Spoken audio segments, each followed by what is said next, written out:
Well, hello, good evening, and welcome to Quicken Trust Live. This is our second stream here on Facebook and YouTube. And for those joining us for the first time, my name's Simon Barnett, and I'm the chair of the Quicken Trust board. Thank you not only for joining us this evening, but also for your continued support of our work with our partners in Kabubbu in Uganda. It's great to have you with us. Now, during the Quicken Trust Live this evening, which we aim to be 25 to 30 minutes in length, feel free to chat to us, use the chat function, and share who you are and where you're watching from, and we'll be pleased to hear from you. We've got a great program lined up for you this month, and it's focusing on education. Now, as the children in the Kabubbu Community Primary School and the Trust High School, which is our secondary school in Uganda, have in the past few weeks now returned to class. And Geraldine managed to catch up a few days ago with the busy head teachers, James and Innocent, and they'll be sharing during our program. So in a moment, we'll also catch up with Jeff, who'll be updating us on the Easter appeal, telling us about the up-and-coming Quicken Trust activities, and we'll also be unveiling our supporter survey fair trade hamper winner. Now, our director Paul will also be speaking with a former UK student and a past Kabubbu visitor, Claudine Frisby. And I'll be catching up with Michelle, one of our trustees, towards the end of the program. So, before and without more ado, I'm delighted that Jeff is with us. Good evening, Jeff. Good evening, Simon, and hello, everyone. Jeff, can you start by telling us, because many people will be interested in hearing how our Easter appeal has turned out and how the money raised has been spent. Over to you. Well, thanks to you, our donors and supporters, we raised over £8,655 towards our Easter appeal, and that was from 71 of you. And it's gone to help 38 children needing the extra nutrition of eggs in their diet, gone to 13 families to have an Easter cake treat. Patient's house is having a roof fitted to make it livable, and the work has just started, and also assistance for the twins that Pastor Peter is looking after, and many other Kabubbu causes. But there were also 3 annual sponsorships taken out, one for a school meal appeal at £15 a month for an impoverished child's school meals, and for 2 trays of eggs at £5 a month for children needing extra nutrition. Now, Pastor Peter wrote back to us following the donation saying the twins in my house are doing well, though Pelon gets sick very often. It's like her immunity is low compared to the other one. So there's some ongoing difficulties there, but Peter is looking in on that. And he goes on to say, I would like to thank the Lord for keeping you safe in such a risky period of COVID-19 and for his provision to help the work to keep Kabubbu moving. So a big thank you to everyone for your generous and sacrificial giving, for going above and beyond in such difficult times. Excellent. Thanks, Jeff. Now, I understand that from the 1st of June, next week, it is National Volunteers Week. Yes, the first week of June is National Volunteers Week in the UK, and Quicken Trust would encourage any of our viewers to contact us by email, and I'll give the details of that later, if they feel they have time and a particular skill they could offer us as a volunteer. Now, this could be helping at an event, hosting a coffee morning or an afternoon tea, or a cake bake, or any other sort of fundraiser. And perhaps now, as more and more shops and restaurants open, you and your friends could help us coordinate the distribution of our Quicken Trust collecting boxes. You may, however, be more of an administrator and have time to offer a few hours a week in our Hailsham office. As we look to be coming out of lockdown, we would welcome your time. Please email us on any of these things at contactus@quickentrust.com. Great. Thank you, Jeff. Now, can you tell us also about one or two of the events that are coming up? Yes, okay. If you live in the Hailsham area, then Quicken Trust team will be taking part in the town's Hailsham Live event on Saturday, the 10th of July. It's in the town centre. It runs from 11 a.m. to 4 p.m. and then into the evening with live bands. Come and visit our stall from 11 a.m. to 4 p.m. We would love to say hello. And don't forget, we have an inspiring story to tell of the struggles, hopes and future for the children and community of Kabubbu. We have told this hundreds of times pre-COVID, but we now have even more stories to tell, and we'd love to tell your church, your school or your club of how Kabubbu has coped during the pandemic and how they're facing their new normal. Again, please get in touch through contactus@quickentrust.com, and Geraldine and I look forward to being with you. Thanks, Jeff. Thanks for giving us an update on the Easter appeal and telling us a little about what's to come. Now, before you go, Jeff, we have conducted a supporter survey just prior to Easter, and there was an opportunity for participants to enter a free prize draw. And I understand that you have the golden envelope with the winner's name. I certainly do, Simon. 129 people completed the online survey. We are grateful for the valuable information they provided. This information will be used in the coming months to help our team begin to plan how the charity will adapt to our new normal. This is an exciting time for us, and I know there'll be more opportunities in the coming months for viewers to share with us. As ever, we want to listen and learn. And now, drum roll please, the winner of the Fair Trade hamper donated by Waitrose is Catherine Priest. Hooray! Well done, Catherine, and congratulations. Thanks, Jeff, and congratulations to the winner. The hamper will be sent out to you this week. You can't miss it. Now, the survey's provided a lot of great and good ideas, and many of you have provided testimonials. Claudine Frisby is one of those who responded, and Paul is with Claudine now, live. Hello, Simon. Hello, Claudine. How nice to see you. Thanks so much for having me. Claudine, you were over in, you were about 10, 11 years ago, you caught up with the Quicken Trust. How did you first come into contact with the Quicken Trust? Yes, I was very lucky that one of my teachers at my secondary school had previously been out to Kabubbu, and we sponsored 2 children, Francis and Christine, through my school. So she thought it would be a fantastic opportunity to take a group of students out to Kabubbu to meet them and experience life out there. So you must have been, what, about 15 or so? And I guess you've not really then at that age travelled much, perhaps on school family trips and holidays to Europe. I mean, what did you envisage the trip would be like, and did it live up to your reality? Yeah, I really didn't know what to expect beyond the excitement of being on a trip without family. But I certainly had some kind of ideas in my mind around kind of difference between the UK, say in the health systems or education systems.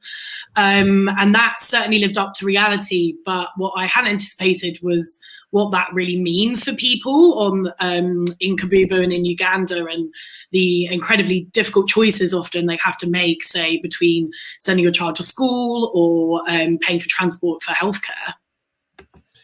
It sounds amazing. Now, whilst you were in Kabubbu, you led, I'm sure, various school activities, but can you remember any of those experiences that you could share and how the children perhaps benefited? Absolutely. I think most of those memories will kind of never leave my mind. And certainly one of the most kind of evocative memory is the drum starting at the assembly for the primary school, and us all kind of running up there each morning to listen and be a part of that. And we ran craft sessions, we ran sports mornings, and supported on English lessons, which I think really helped the students gain confidence in speaking English and picking up new skills, which is really important as English is an official language in Uganda. Gosh, you're a busy person, but we were really grateful that you went. And I understand things didn't quite work out as you thought when you got home. What happened? How did things work out for you, Claudine? Yes, so obviously at that kind of time in my life, I was working out what I might want to do in my future, and Kabubbu for me completely changed everything that I had thought I'd wanted to do, and really introduced me to the world of international development, which I then went on to study at university, and I'm now really proud to work for the British Red Cross as well, and I genuinely don't think I would have gone down this path if it wasn't for that experience in Kabubbu and the work of the Quicken Trust. Claudine, I wish we could spend a little more time with you this evening just sharing some of your experience, but we're really excited and enthused to hear how things have progressed for you, and maybe one day soon, face-to-face, you could come and share your story face-to-face with many of our supporters and visitors. So thanks very much for being with us. I now go back to Simon up in Thetford. Thanks, Paul, and thanks, Claudine. We have been blessed that you had time to spend with us this evening, and we're grateful for your being willing to share how through your school visit, your life here in the UK was transformed, and now you're able to share with us about our friends in Uganda. So we wish you well in all you do at the British Red Cross. Now, after a long school day for head teachers, James and Innocent in Uganda, Geraldine was able to catch up with them.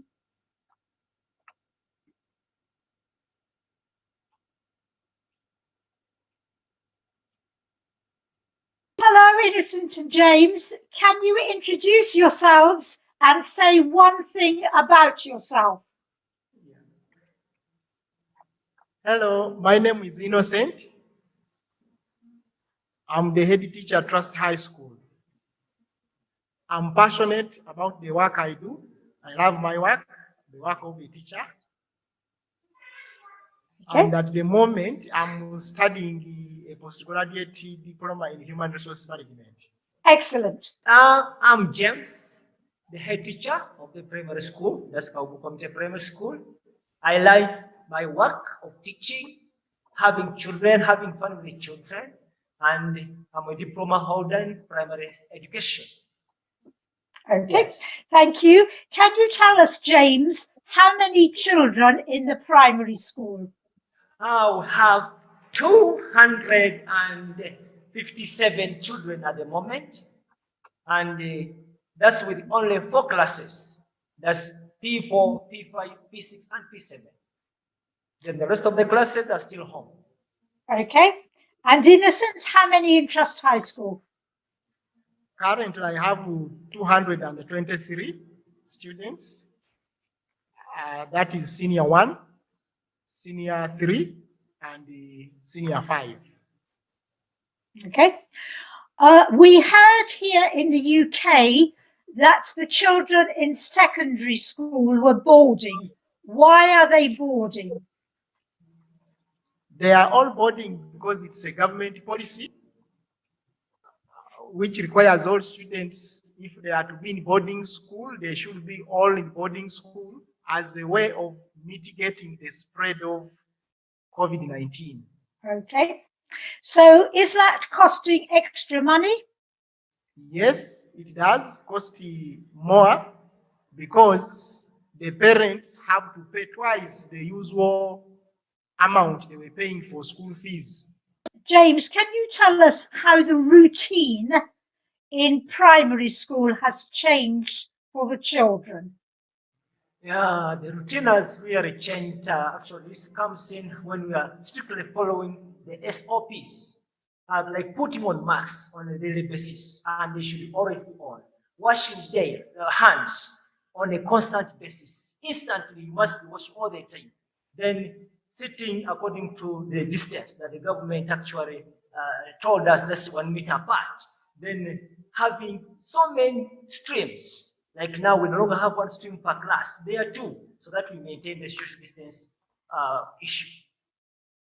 Do the children like wearing their masks? They do, but some don't. And Okay. they complain when they put it on, they can't breathe well, but we continuously enforce it because it's a government policy and we have to do it so that we don't. Can we see you in your mask? Yes. James is mask. Very good. Excellent. Yes. Innocent, what did you personally enjoy about going back to school? I enjoyed going back to school because it was a moment for life coming back to normal. I enjoyed the fact that I was going back to class, school is going to start, and I'm going to meet the students that had been missing for quite a long time, and colleagues whom I was also missing. We've been communicating, we were communicating over phone, SMS, but now we're going to meet them physically. That was very interesting to me. Thank you. James, you can take your mask off and maybe you can answer my question. What differences did you notice in the children's behaviour when they returned to school? Actually, most of the children's behavior had changed negatively. Some of them had came back actually not well disciplined. And because most of them that they didn't stay with their children, with their parents most of the times. Parents could in the morning move away and leave the children alone, and then the children could just do whatever they wanted. Now coming back to a situation like a school, actually discipline where they had changed. But we are trying to model that through guidance and counseling. What differences have you noted in the teachers? Have they changed or how are they? James? Yes. There is a change in some of the teachers in terms of commitment. Fine, there are those who realize that they have a lot of work to cover within a short time, and therefore they try to give it their all to ensure they finish the work that they are supposed to finish in the shortest time possible. Okay. But of course, others started their businesses, and so sometimes they are on and off. One leg in school, the other leg is outside, and so every time when they are not in class, they want to run and check on their businesses, and then eventually come back. I learnt that some girls had become pregnant. Is that True. correct? Yes. How many? We had 4 girls who got pregnant. Oh, 3 of them in senior 4 and 1 in senior 3. What traditionally happens to girls in Uganda that become pregnant? Traditionally, when a girl gets pregnant, they are sent out of school. However, this time around, the government appealed to all schools not to send away pregnant girls, especially those who were in the senior 4 and senior 6. So we had to leave them to stay in school until they completed their national examinations. Yeah. Then thereafter, the government changed the position. When the moment the senior 4s and senior 6s finished the exams, they changed the position and then they say, any girl who is found pregnant should be sent home, and that girl should stay home and only return to school after 2 years of breastfeeding the kid. After 3 years? 2 years. 2 years. Yes. Traditionally, for our viewers, I'm just informing that traditionally that is what you do in Uganda, but Quicken Trust has traditionally picked those girls up who are pregnant, and we let them stay at home with their baby for a year to bond with their baby, and then we place them in another school because we recognize that their future is very important. Yes. They've got to be able to support themselves. Is running short to hear those stories, but also of the real life struggles that are going on out there in Kabubbu. Also, thanks to those who are tuning in, those who commented. Big shout out to those people in the Kabubbu Health Centre who are watching. Hello. We will try to answer some of your questions by responding to them, but thanks again. Now, before the head teachers close their chat, Geraldine mentioned that there were some things happening at Trust High School. Now, we've managed to catch up, or Geraldine has, with one of the pupils there, and she is a pupil by the name of Rose. So here's a bonus clip of Rose sharing her experiences of school and lockdown.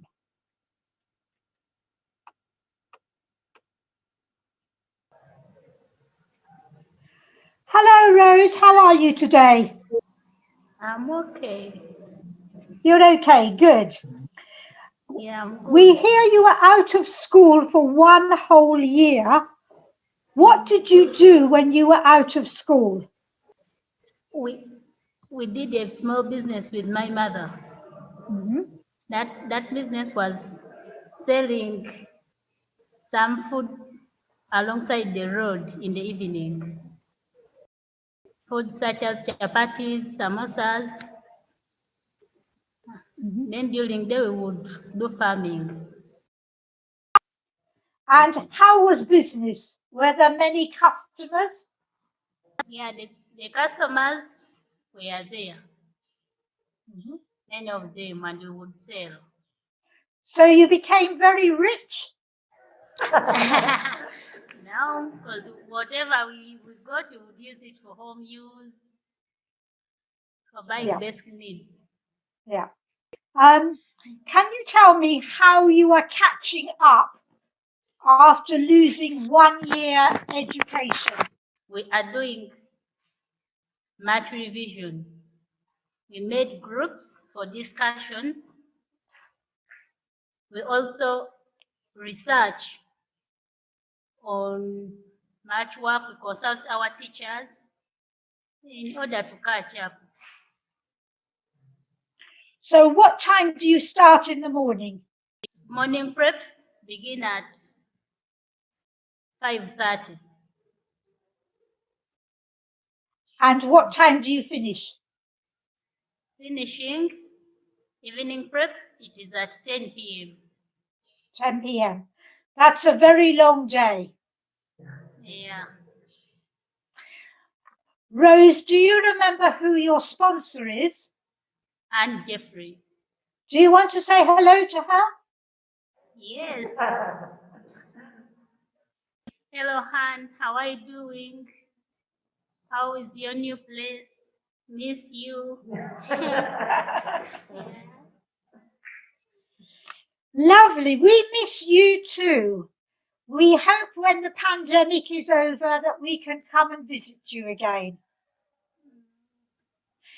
Thank you very much for doing the interviews today. That's been lovely to see you. And have a good evening. Well, my thanks to James, Innocent, and for Geraldine for sharing with us, and particularly to Rose for that little extra bonus. It's a great joy to hear how things are going in Kabubbu, even through the adversity and through COVID. And these staff and pupils in Kabubbu still have a hunger to teach and to learn, so that's great. Now, my last guest this evening is very well known to me, but perhaps not known to you. Michelle's one of our valued trustees and is also one of my daughters. Hi, Michelle.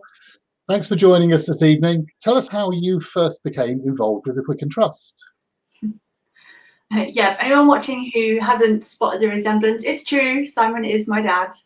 My parents have sponsored a few of the Kabubbu kids over the years, so that's how I first learned about Quicken Trust.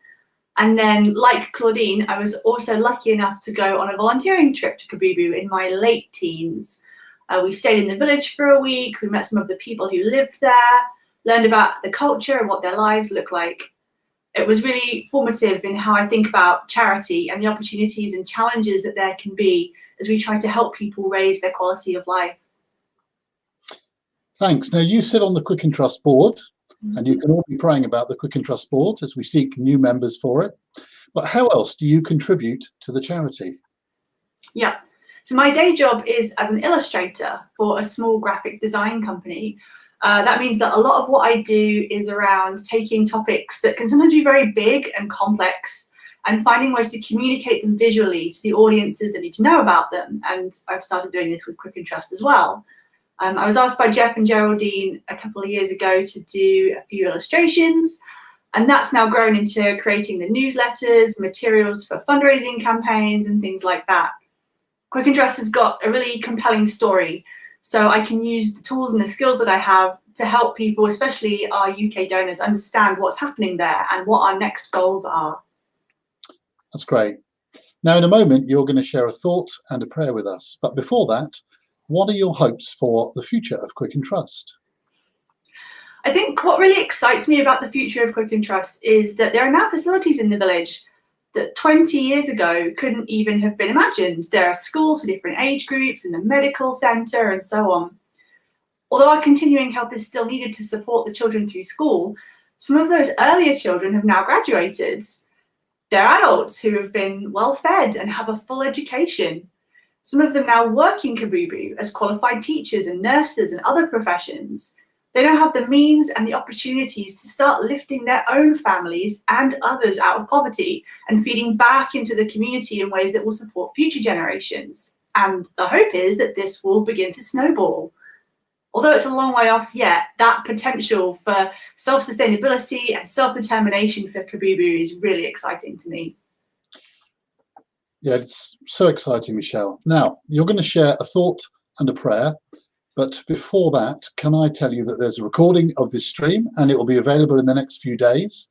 So I want to encourage you to share what you see on the Facebook page and the YouTube channel, and then you can send it out to your friends and family and anyone else you know. Perhaps I can encourage you also to share and play it with any groups, clubs, and anything else that you're involved with, which might create additional interest and supporters for the Quicken Trust. Now, we'll be back in July with Quicken Trust Live, but do keep in touch via our Facebook page until then. Really love to hear from you, and we enjoy your comments and your feedback. It's really helpful to us to know what you think.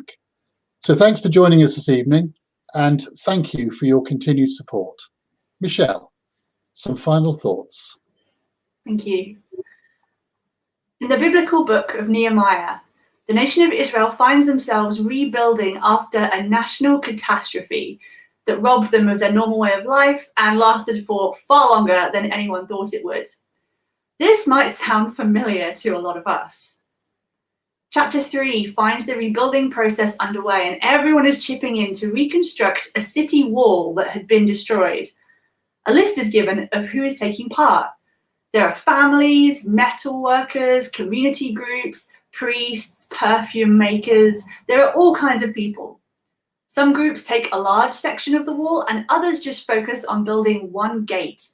Everyone has their own piece to work on to make a safe place for people to grow and flourish again. We've learned over the last year just how connected we all are to each other and how quickly life can change. So, as we now start to think and hope about what the next stage of our life could look like, we can ask ourselves, which part of the wall are we able to work on? Where can our skills be put to use? What can we contribute to the life that we all share together? Let's pray. Lord, thank you that you have gifted each of us with different skills, resources, and temperaments, so that there will be someone suited to every task. Help us to look honestly at what you've given us, without overburdening or undervaluing ourselves, as we sometimes tend to do. After a year of withdrawing in lockdown, teach us to look beyond our own lives again at the world around us, and to see where even our smallest contributions can help others to flourish into a full life. Amen.